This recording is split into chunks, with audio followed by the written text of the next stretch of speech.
Assalamualaikum warahmatullahi wabarakatuh. Saya Agus Al-Fajri, NIM 1730602179 akan mempresentasikan materi yang berjudul objek dan subjek pajak. Yang pertama adalah subjek pajak. Subjek pajak adalah istilah dalam peraturan perundang-undangan perpajakan untuk perorangan, pribadi atau organisasi kelompok berdasarkan peraturan perundang-undangan perpajakan yang berlaku. Dalam subjek pajak ini digolongkan menjadi dua, yaitu subjek pajak dalam negeri dan subjek pajak luar negeri. Dalam subjek pajak dalam negeri ini terbagi menjadi 4. Yang pertama, orang pribadi yang bertempat tinggal di Indonesia.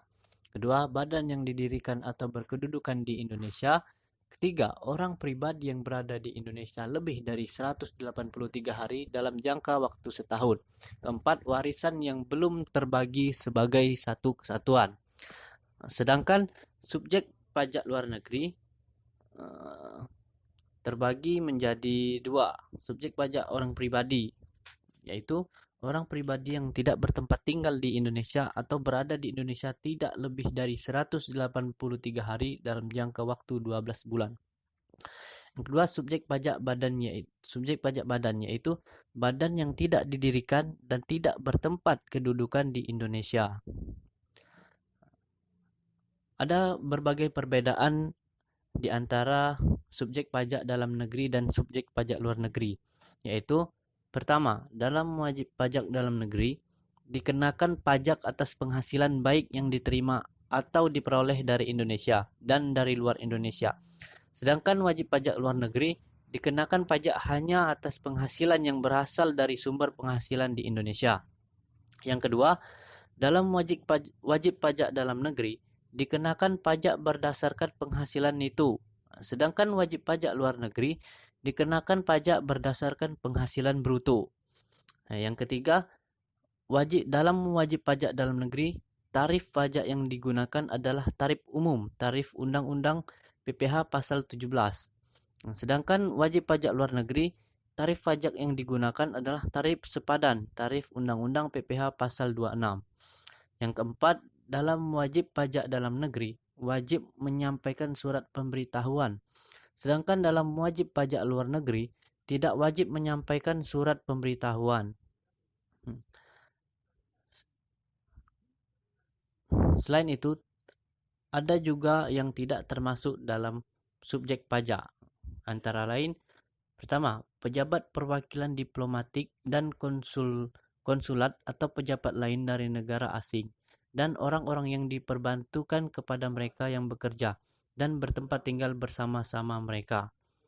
Kedua, badan perwakilan negara asing.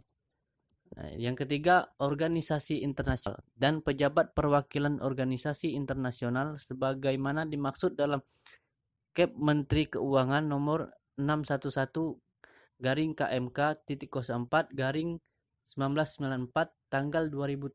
tanggal 23 Desember 1994 sebagaimana telah diubah dengan keputusan Menteri Keuangan nomor 314/KMK.04/1998 tanggal 15 Juli 1998. Setelah kita membahas subjek pajak, selanjutnya kita akan membahas objek pajak. Yang menjadi objek pajak adalah penghasilan, yaitu setiap tambahan kemampuan ekonomis yang diterima atau diperoleh wajib pajak, baik yang berasal dari Indonesia maupun dari luar Indonesia, yang dapat dipakai untuk konsumsi atau untuk menambah kekayaan wajib pajak yang bersangkutan. Yang termasuk dalam objek pajak adalah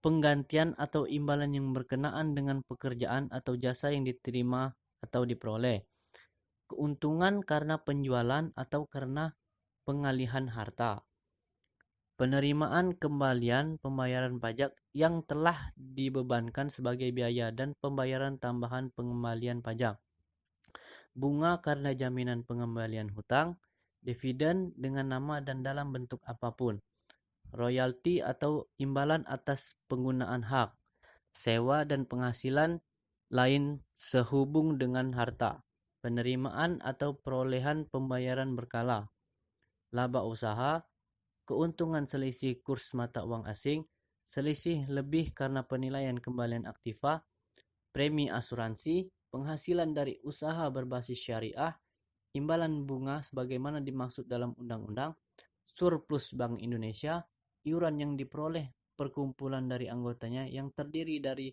WP yang menjalankan usaha bebas. Terakhir, keuntungan karena pembebasan hutang. Dan adapun yang dikecualikan dari objek pajak ialah pertama, bantuan atau sumbangan, kedua, harta hibahan yang diterima oleh keluarga sedarah dalam garis keturunan lurus satu sederajat, ketiga, warisan, keempat, harta termasuk setoran tunai yang diterima oleh badan, kelima, penggantian atau imbalan sehubung dengan pekerjaan atau jasa yang diterima dalam bentuk natural, keenam, pembayaran dari perusahaan asuransi kepada orang pribadi, ketujuh, dividen yang diterima perseroan terbatas sebagai wajib pajak dalam negeri, ketujuh, iuran yang diperoleh dari dana pensiun yang pendirinya telah disahkan Menteri Keuangan, dan terakhir, penghasilan dari modal yang ditanamkan. Demikianlah yang dapat saya sampaikan. Semoga ini menjadi ilmu yang bermanfaat bagi kita semua.